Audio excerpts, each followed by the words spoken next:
For those of you, okay, who have not gotten this amazing resource, it is absolutely free. Please go to my website and get the Forbidden Secrets of Goodie Box, which your father didn't tell you and your mother did not know. Okay. Here's the website, ChristopherReid.org. Make sure you go there and check it out. You can download it free. You can get the PDF and you can get the Kindle version. All right. So let's see how this kind of works now. Okay. It's pretty cool. Oh, got one live viewer. All right. Well, welcome. So listen, we're going to be talking about something that it's not something that I get asked a lot as much as it's something that I observe a lot. When I'm working with clients, I notice a lot of times people are kind of secretly hoping to get back with their ex. Now, this normally happens when they're in what I consider to be the crackhead phase. All right, the crackhead phase. Now, the crackhead phase, which if you're not familiar with that term in my video, that's when you break up with somebody and you really jonesing. You know, your emotions are really going through the roof. It's bananas. All right? And when this happens, you can't trust your emotions. I mean, you're just like a crackhead. You'll say anything. You'll do certain things that are totally uncharacteristic of you normally, but in this space, you'll do some things. So yes, you will secretly hope that you can get back with your ex when you're in the crackhead phase. Now, in order for you to be hoping to secretly get back with your ex, you got to be connected. Okay, there's got to be some kind of connection. Now, if you've broken up with your ex, you can still be connected by saying that we just are taking a break, even though we broke up. Now, there's a difference. Now, when you break up, that means that we're done. It's over. I'm not like hoping to, see you and get back with you. None of that. I'll deal with the pain and all that, but I'm really trying to move on. When you take a break, like you actually say to the person, maybe we can, see what happens in about 3 months. You're already kind of setting yourself up for a relapse, because here's the thing. You got some kind of crystal ball or something. I mean, you know what's going to happen in 3 months that is going to make you ready and them ready. So that's a horrible idea. Whenever you project a future time for y'all to reconnect and try this thing out again, bad idea. Okay, let's just say for grins and giggles that for those 3 months, for you, you're doing the work that you need to do on yourself. You're trying to heal. You're trying to deal with all your baggage and all your wounds and all that crap. What are they doing? Was there some agreement that they were going to work on their stuff? You're going to work on your stuff? No, typically not. But you're just hoping. Now, some of you will be hoping that they'll miss you so bad that during this little sabbatical, that they'll miss you so bad that they will say, I can't live without her, or, they'll come back with more intensity than they did the last time. This could happen. It's not to say it couldn't happen, but if it does happen, does it mean that they changed? I mean, that's what we really, just because they come to a point where they feel like, I need you. I mean, but why do they need? Maybe they need the doormat to do all the things for them that you was doing for them, and they don't want to do stuff on their own. They enjoyed somebody that enabled them and all of that. I'm just saying, things that you have to think about. So that is one way that you stay connected. Just saying that we're taking this little break. Another way that you stay connected is you say that, or you view your ex as somebody who is a victim. For example, while y'all were together, maybe they had a moment of vulnerability. Maybe they had a moment where they kind of let you in. And when I say they kind of let you in, maybe they told you kind of their story. I like to, be open, but sometimes I feel like I'm afraid to. I feel like I can be this way with you. I had this, this childhood that was horrific. I was beat. I was all this kind of crazy stuff. So at that moment, now that may be a rare moment when they actually show this part of them. But when they do, something in you feels like, oh, wow, my heart really goes out to them. So if you see them as a victim, now you're going to be the rescuer. Okay. Now you see them as somebody who needs to be saved. All right. And so then you go into firefighter mode. We got to put on everything. Now, this doesn't mean that you're necessarily still engaged or interacting with them. I'm just saying that this is the anchor. All right. This is the hook that they have in you that keeps that connection going. That soul tie relationship. They've got something in you that keeps it going. And so if you see them as somebody who needs to be saved, and say that they do contact you every once in a while, okay? Maybe every blue moon they'll reach out to you, and they'll maybe cry on your shoulder a little bit. Maybe they use you. Maybe they use your ear, okay, to kind of unload all their stuff at the end of a day or a week or whatever that you allow. Now you don't necessarily say, "Hey, call me," but you don't necessarily say, "Don't call me." So you keep this connection going. You keep them reaching out to you because you view them as somebody who is not that bad. You view them as somebody that just has some issues and some challenges that they're trying to work through. All right. And you want to be that person to them that can, be there, like when they really come to themselves and they're really, sane, that you can say, all right, maybe now we can work this thing out. So that's a part of that, still hoping that we can secretly be together and, and have something together. Another scenario is if you got kids together. Now, if you got kids together, it's very challenging. Now, kids is a very challenging one because with kids, you have that thing of you don't want the child to suffer. All right. But at the same time, you don't want to put yourself in a situation where you have to be overly exposed to your ex, and especially if you jonesing and you're dealing with this thing of wanting to be back with them and you're struggling with that. Well, oftentimes when they do reach out to you to say, hey, I want to come pick up little, Sam or Samantha, whatever the case may be, then maybe every once in a while, y'all have a little side conversation. And maybe they use this, to try to chop it up with you. And you're conflicted. Okay. Maybe you still got those doormat ways that you really haven't dealt with. Maybe you feeling a sense of guilt about the relationship. Maybe you feeling like, I don't want my child to grow up, without mom and dad and the household. You may say, I grew up with my parents. My parents been married 30 years. Okay. I don't want that for my child to not experience that. So you're plagued by this guilt that your child is going to grow up and be dysfunctional and crazy and, strung out here. You see all these crazy scenes, okay, in your mind, but that can keep you connected and keep you secretly hoping and wishing, okay, that you can get back with your ex and somehow it can work out. Now, here's the thing. If you've been with your ex for however long you've been with them, some of y'all 2 years, 3 years, 45, whatever years, and it didn't work out, okay, it was constant drama. It was constant. Yeah, every once in a while, y'all may have had a decent time or whatever, but for the most part, it was bad. In order for you to have this secret wish, when you're in this crackhead phase of relationships, there has to be something that's going on within you that even allows this mindset to flourish. Yes. All right. And that has to be some of the things that you're saying to yourself. Okay. And it really boils down to how you view your worth, your self-worth, for you to even have this secret desire. Now, you may not voice it. Now, around your friends, you may front like, oh man, I'm so glad that he's out of my life. Man, he did me the biggest favor. Yeah, he did me the biggest favor. I don't know what just happened right there. Apparently, if you get a notification, it pauses it. All right. You say things like, he did me the biggest favor. I'm glad he's out of my life. Yeah.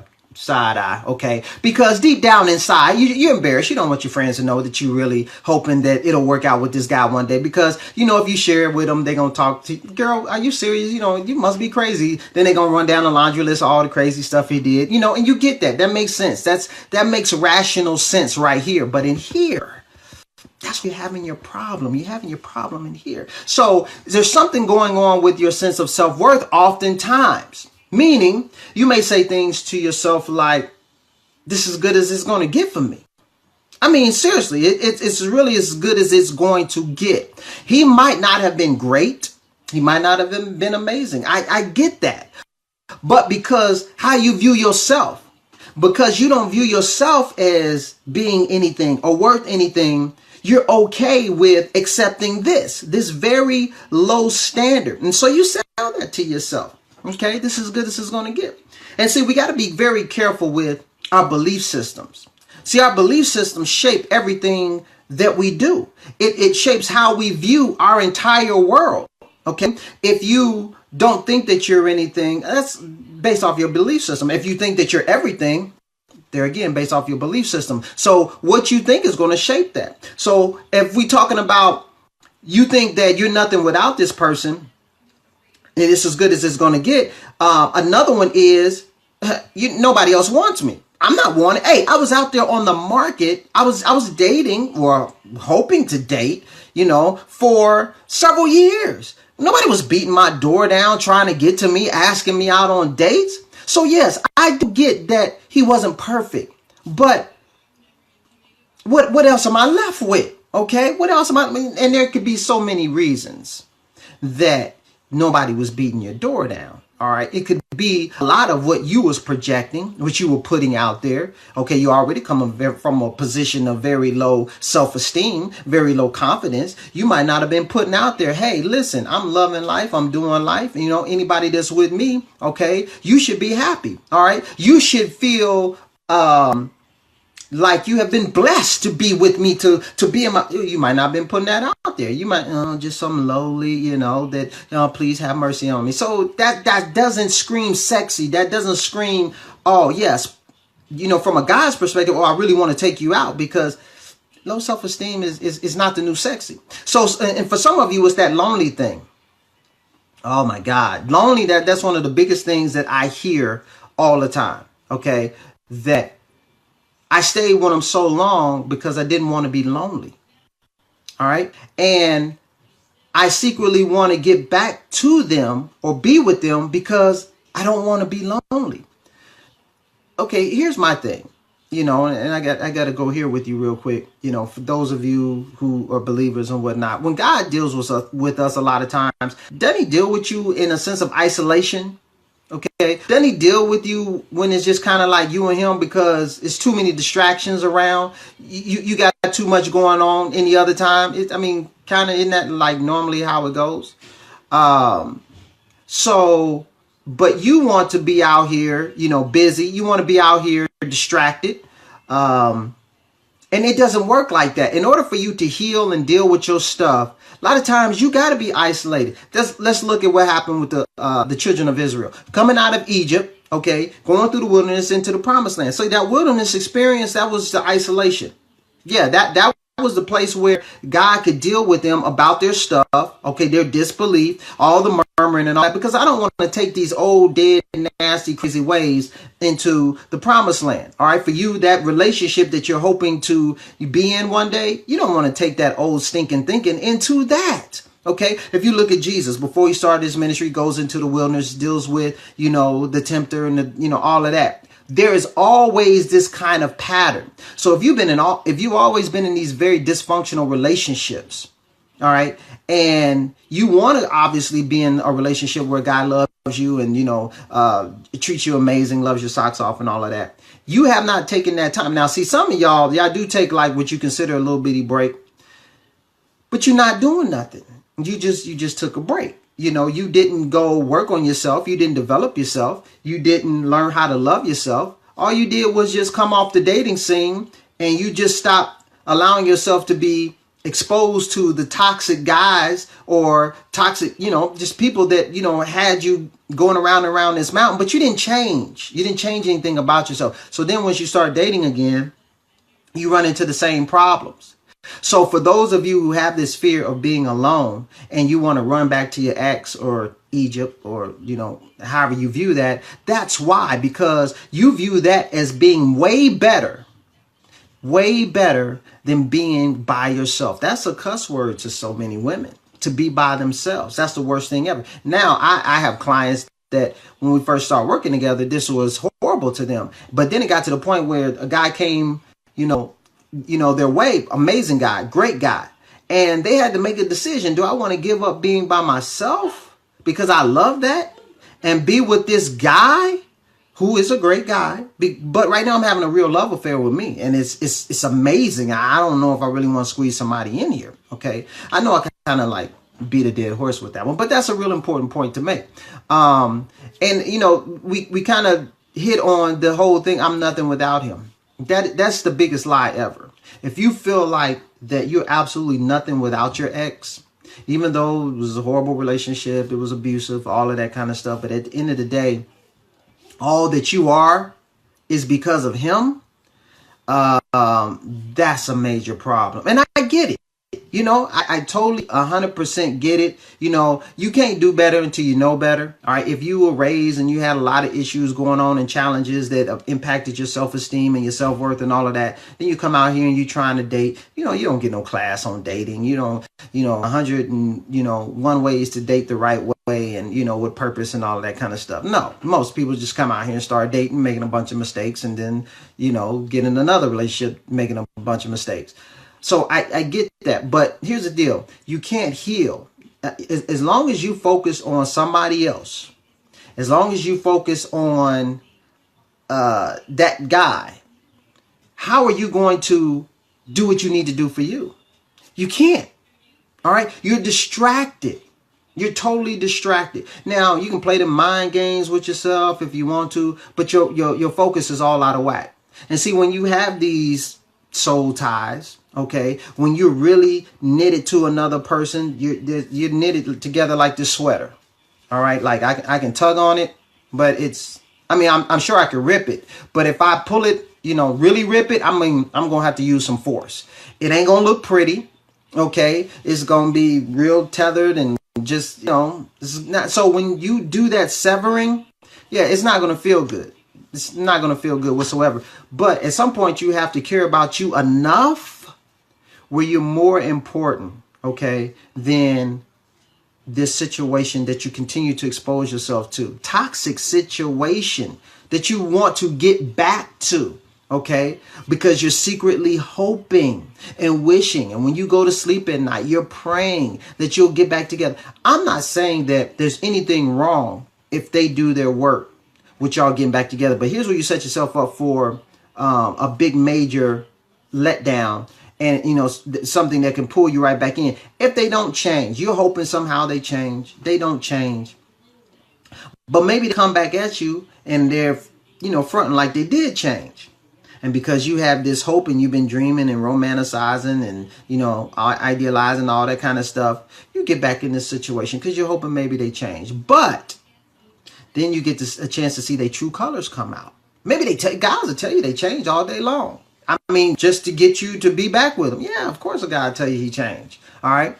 But if his true colors comes out, you have a situation, he goes off, he snaps off on you, or, he starts using you again. He starts talking to you crazy. At the end of the day, that's really probably one of the best things that can happen to you because you really need to know he's not changed. And that shouldn't even be your focus, okay? If somehow y'all get back together, which is very rare that it really does happen. Because I tell you what, once you really start to grow and change, you'll outgrow that situation. It's like putting new wine into old wine skins. It's seeping out. It's just real wrong, okay? It's just real wrong. So if you're watching this, all right, and I always say this, if you're watching this and you relate to this, is this your issue, this is your challenge, and you embarrassed, okay, you embarrassed, you would never admit to anybody in a million years that the guy that was so disrespectful to you, so mean to you, so horrible to you, that you want to be back with the guy, then I get that, but at the same time, in order for you to really change, you just got to be honest with yourself. You got to be honest with yourself. And if you need some help, okay, if you watching this and you're like, oh man, you right up my alley. Okay, my thing is get at me. Okay, let's talk about it. Let's chop it up. Let's get to the heart of the matter of why you would be willing to, as you know, the Bible talks about a dog going back to his vomit, which is nasty. It's nasty. I've seen it. A dog eating his vomit. You don't even want to see that. But when you go back to a relationship that's jacked up, I mean, it's the same thing. Okay, I do a free 30-minute consult. We can chop it up, find out what's going on. And if coaching works for you, okay, we want to go to the next step, put you on a plan and find out, all right, this is what we need to do to get you on that path. So you stop going around this mountain. You're just wasting a bunch of time. Time you're not going to get back. Okay, I get that, you know, that's frustrating. And my thing is this, just do the work now that you need to do. Bite that bullet. That painful bullet, and you know, cry, gnashing of teeth, what kick, scream, because when you really give up the idea of being back with your ex, it's gonna hurt. Yes, it's gonna be some pain. You know, I ain't gonna front, but it'll hurt you, but it won't harm you. Okay. I mean, if you go to the doctor, dentist, or what, you know, they may do a procedure that may hurt a little bit, but it's not going to harm you. It's not going to be do long-term damage to you. All right. So this is what you got to keep in mind. If you really want it, you got to go for it. Don't let nothing stop you, and face your fears. Okay. You got to face your fears and be willing to do it. All right. Because going back to your ex, they're ex for a reason. You decided to get out of that relationship for a reason. And don't let the enemy play them mind games with you and send you back to that. Just get the image in your mind going back to your vomit. And I'm trying to tell you, a lot of times, because that's why I call it the crackhead phase, you need somebody to hold you accountable. All right. And so that's what I do. You know, I hold people accountable. And you know, there's no shame. There's no, you stupid, you're an idiot. We're not going through all them changes. We're not going through all that. So anyway, listen, that's the spiel. I appreciate whoever is watching this. It's my first time on Facebook Live, so I really didn't expect to get my normal viewers that I have on Periscope. Periscope is just too choppy, so I was trying something new. So listen, talk to y'all. See you next time.